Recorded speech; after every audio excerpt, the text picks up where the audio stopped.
It doesn't matter what year you are. I'm head of the associates. If I give you an assignment, you do it. Hey, everybody. This is your daily dose of all things royal. Welcome back, my gorgeous, good looking friends. Today, I want to talk about the importance of the monarchy and why Harry and Meghan wind so many people up. On the face of it, the British monarchy runs against the spirit of the times. Many have thought, by rights, support for the crown should have crumbled under Elizabeth. Instead, the monarchy thrived. One reason is that it was a platform for her individual strengths. Chief of those was a self-denying vision of public service. Queen Elizabeth worked out how the monarchy could help weave unity and a sense of national purpose in all parts of an ever more disparate nation. Just as assiduously as she held weekly audiences with the Prime Minister in her palaces, she also sought to show that ordinary Britons mattered too by crisscrossing the country, cutting ribbons, listening, and showed genuine interest in talking to the people that she met. Under Queen Elizabeth, Britain changed unrecognizably. Not only has it undergone social and technological change like other Western democracies, but it also eclipsed as a great power. More than once, most recently over the Brexit situation, politics was choking. During all this upheaval, the continuity that the monarchy displayed had been a moderating influence. I get into a lot of arguments with my American friends when I talk about the importance of the monarchy. As you can see, there's many opinions on whether the country should go republic or stay under this constitutional monarchy, and grubby politicians come and go. They cut deals and win elections by dividing their countries. We're seeing this now in the United States. The Queen, now the King, is supposed to help keep politics and nations separate. By keeping those separate, the constitutional monarchy has one advantage over figurehead presidencies. That is the final reason behind why Elizabeth was so successful over the last 70 years. It's a mix of continuity and tradition, which even today is tinged with mystical vestiges of the healing royal touch. All political systems need to manage change and resolve conflicting interests peacefully and constructively. Systems that stagnate end up erupting, systems that race away leave large parts of society left behind, and they erupt too. And you can look at the United States as a perfect example of that. Think about all those virtue signaling billionaires who are part of this WEF who are making plans for society that will not bridge the gap for equality, but in fact divide us even further. Elizabeth's sleight of the hand was designed to renew the monarchy quietly all the while, and King Charles's hardest task will be to renew it further. The king definitely has a difficult task at hand.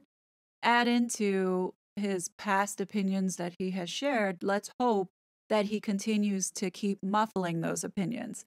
Right now, the world needs the unity and the stability, but also trust that there is a sovereign who is for the people and not for himself or for some hidden agenda. I think part of the anger that people have is because they're not seeing that, especially when it comes to dealing with Meghan and Harry. The frustrating thing in this situation is, on one hand, the monarch has to remain neutral and the monarch is, continuing on as business as usual, which might not necessarily work in what we're dealing with here. There's no hiding that Meghan and Harry drive Britain insane. One conservative MP tabled a proposal to strip the duo of their royal titles, aiming a kick at Britain's rickety constitution. Social media froths with indignation at each glossy episode in which the duo explain at length why they quit their royal duties and blah, blah, blah. Both Harry and Meghan are sucking wind at the bottom of the barrel of the most unpopular royals that ever existed. A lot of the backlash is justifiable and understandable. I mean, who could forget the 6-hour moan fest, where at the heart of the documentary is the idea that the monarchy and Britain at large is inherently racist. What's so important to emphasize and refute that is that Britain has a proud record. On most metrics, Britain has a better record of integration than its European peers, certainly better than the US. The government is stuffed with high and low achieving ethnic minorities, including Rishi Sunak, the country's first ethnic minority prime minister. When it comes to race, Britain is both a relative success story, but when you also look at its history, has also had failures. And this is where you have the division. So for those that represent wanting a republic and no more monarchy, they ride off of the history of the monarchy, not allowing it to stay in the past, but bringing it to the future to sit and wallow in this type of misery and oppression. And it's why those type of people who think that way are attractive to Meghan and Harry, because they practice that same type of victim behavior and thought. And they feel entitled or owed because they have suffered, even though they really didn't suffer. It's just grifting.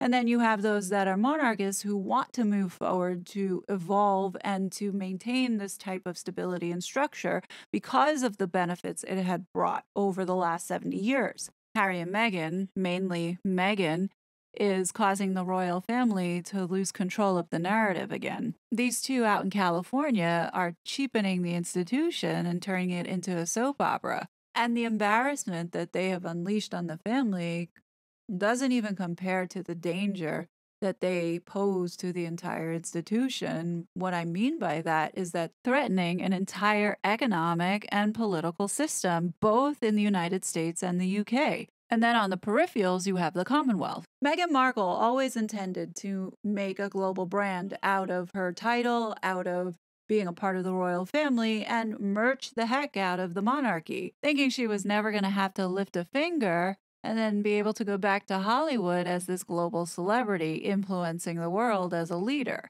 Well, the Queen saw her from a mile away and stopped that in its tracks immediately. And I think part of the reason why their plans didn't work out the way that they wanted it to was because the Queen was a major force in shutting it down. There was no, I'll give you a little bit here, because she knew that they would continue to want more and take. What concerns me is we're not seeing any definitive hard line. How much more embarrassment is the family willing to take of this couple making a mockery out of them? In watching Lady C's most recent video, she requested suggestions on what can be done in order to combat the future destruction that is more than likely to come by Meghan Markle. Instead of putting a comment and it getting lost, I figure it's best to just put it in this video in hopes that it will give ideas to others, as well as in some way some of the messaging will get across to her. Before I lay out what I think could be effective, there are two questions that I have that maybe if Lady C does see it, she could answer in the future. The first question I have is around the christening debacle. Lady C had mentioned that Meghan was the one who leaked the information to People magazine in announcing this christening of Lilybucks. And she did it because she had gotten wind of Prince Edward getting his new title. My question around that is, how did Meghan get wind of this news? Is Prince Harry still actively communicating with the palace? It would be my assumption that by now, after all the egg being smeared on the royal's face, that they would know not to be communicating with this couple because everything that they tell them ends up being leaked. Is there something that we don't know? Let's remember the stunt she pulled when the Queen passed away, and in the most intimate moment for the king, stole it by photobombing it because of leaking information so a photographer could be at the right place at the right time to capture a moment that was only meant for the king. Don't think that Meghan won't scheme to take away or steal thunder from the king who waited his whole entire life for his time to be crowned. Does Charles understand that she should not be underestimated and will have something planned for that day, whether it be there at the coronation or if she doesn't go, she will pull something overseas? That's a given. And I 1000% agree with Lady C when she says that Meghan Markle is an extremely dangerous woman. The other question I have now is, does King Charles fully understand exactly how dangerous Meghan Markle really is and the threat that she is posing to his reign and also the reign of the future King William? And the reason why Meghan Markle is so dangerous is not because she's particularly bright or special.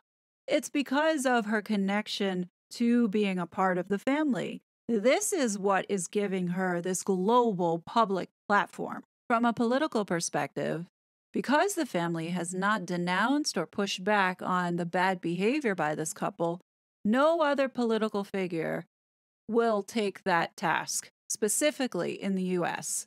Personally, I think that King Charles needs to take a definitive action. It should have been done a lot sooner, but we are where we are now, and those titles need to be taken away. Make no mistake, Meghan wants to see the monarchy fall. Her jealousy and envy of Catherine and William will not allow her for the day to come for William to take the throne. If she can't have it herself or have an equivalent power here in the United States to have power over this couple to satisfy her narcissistic mind, she's going to make sure nobody else can. As long as those two invisible kids are in the line of succession, make no mistake that Meghan will do whatever she can, that it's her family that is going to be sitting on that throne to carry the lineage forward. Think about that. Let's remember, she had no qualms to add to the deteriorating health of the beloved queen with her vicious lies and attacks in weaponizing the media. What does that say about a woman who has put the same amount of stress intentionally on her own father with these media campaigns in destroying not only his self-worth, his reputation, and then also his physical safety? This same stress with the media is now being put on Charles. And I think that it's important that the palace understands that she is not going to stop. In fact, she is executing currently with her squad a smear campaign against William and Catherine in order to tarnish their reputations. It's my hope that the people advising King Charles is paying attention to what is going on online. As we all know, that King Charles does not have email, nor does he use social media. It's my hope that there is somebody from the palace who watches this channel to see that there are various people funded by Meghan and Harry's camp who are heavily active members of the Abolish the Monarchy movement. Currently, there are a few campaigns that are in progress online designed to continue to escalate as we lead up until the coronation. It is my hope that the palace is aware of these folks who are supporting Meghan and Harry, who are connected to Meghan and Harry, and who are probably being told by Meghan and Harry to do it.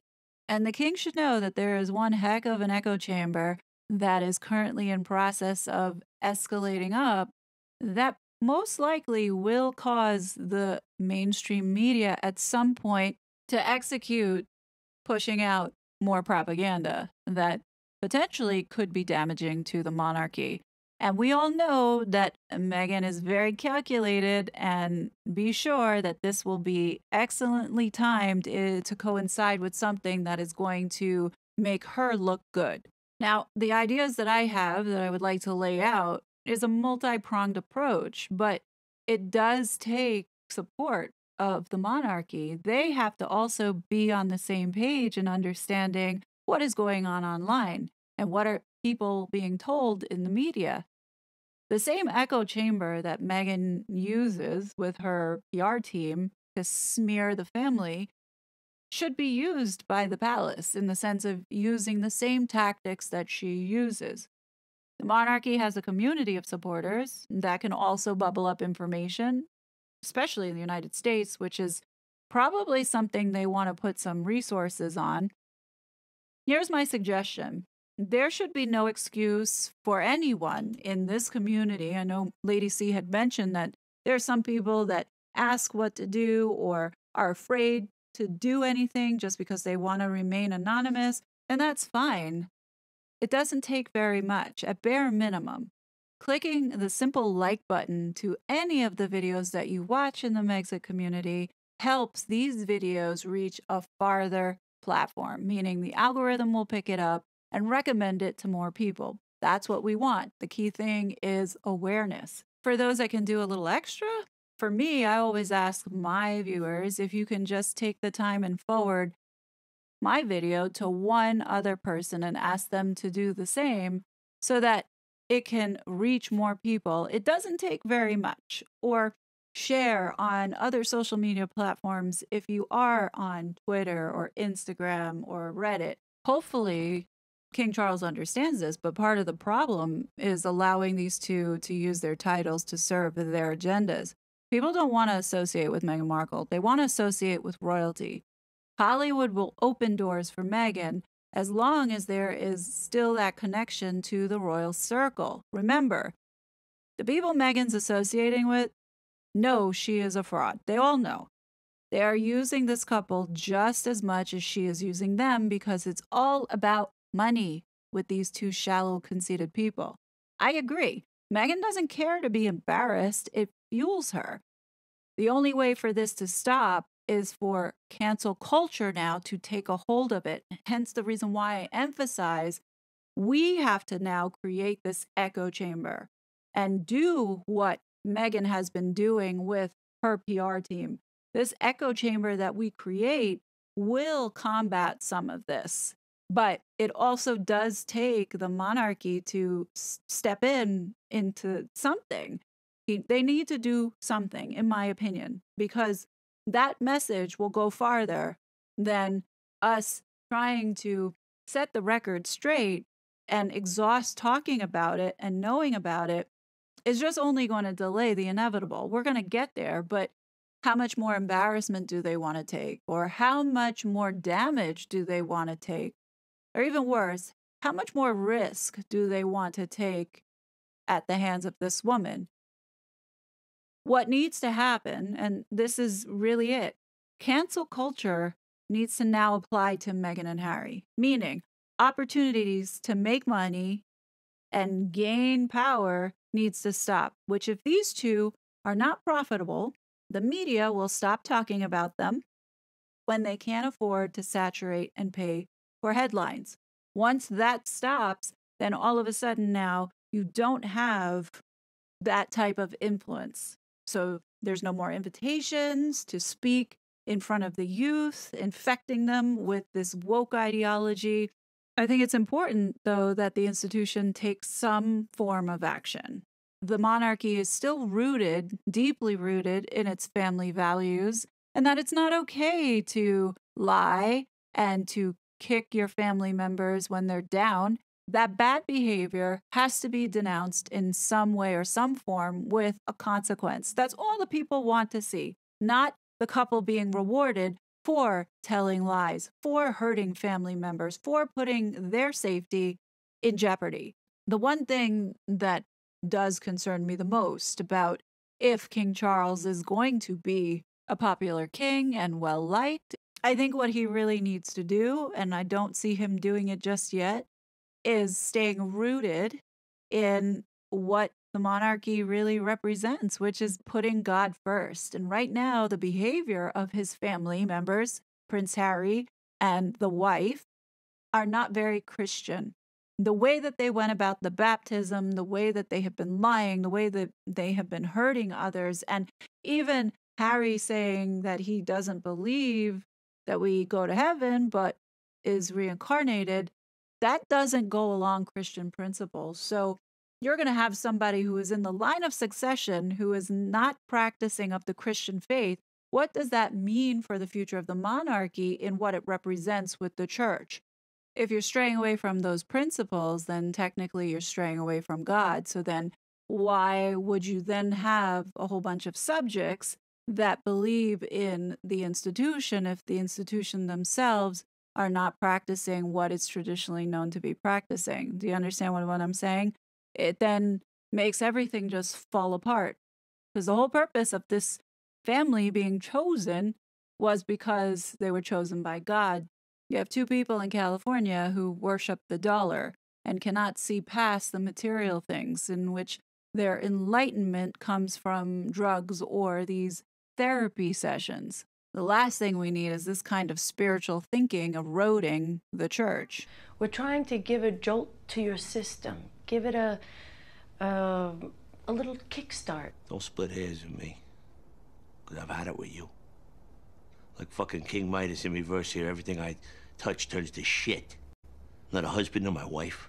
I'm not a father to my kids. I'm not a friend to my friends. I'm nothing. I don't even know why I come here.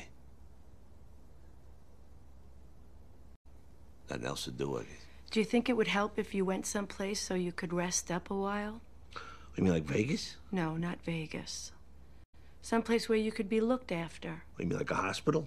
With the padded rooms and the straitjackets? No, no straitjackets. All right. I'm gonna push the Prozac to 60 milligrams. Sure, why not? And in my opinion, and this is the last point that I'm going to make, is you have people in the line of succession who are not practicing Christians, who don't see religion and don't see the traditions of the Anglican Church in Christianity the way to go. And what concerns me is, God forbid, there is some catastrophic event where you do see the succession of the non-practicing Christians that just got titles on the throne. What does that mean for the church? And in my opinion, again, that is a direct threat to God. So by putting that in there, that's the devil working its magic. King Charles needs to take a look at that really hard, because the many Christians that are out there that are part of this Anglican Church is not going to be happy to see you have pagans now taking over to run the show, right? I don't know. What do you guys think? I just put these thoughts down after I watched Lady C's video. I thought it was very good. We do need to work a little bit together, because it's not going to happen if we do it individually. This has to be a collective effort. But leave your thoughts below. And as you know, I'll always be back with more content. But until then, please be safe. And I'll talk to you later. Bye. I was such a fraud.